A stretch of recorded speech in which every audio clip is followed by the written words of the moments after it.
after he said that, I couldn't say any more.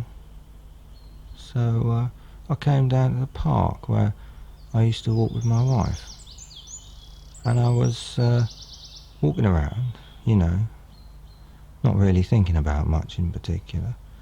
And I had this weird thought. I've never really said anything to anyone.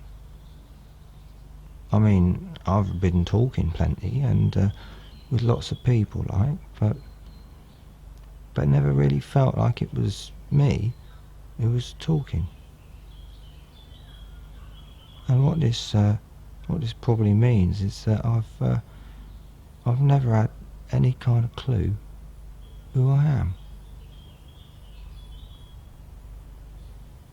Well, I thought this was a weird sort of a thing to be thinking about in the park, because how can you talk to people without knowing who you are?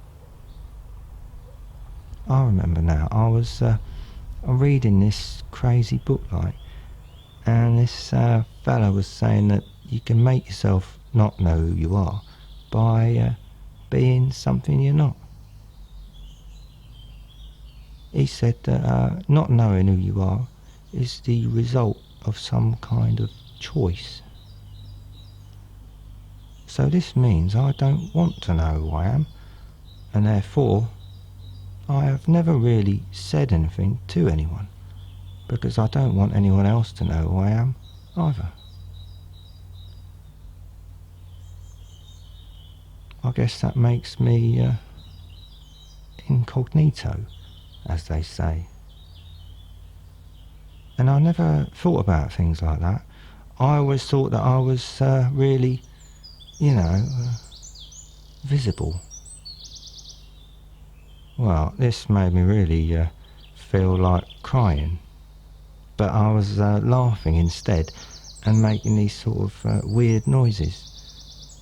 And then I suddenly realised that if I am incognito, as they say, then I can do whatever I like and not be responsible for it. Just think about that. Well, I don't really know if I can do it, be irresponsible. It must be something to do with breeding or something, because I've got this really guilty feeling. And if I try and be irresponsible, I keep getting these really shit feelings.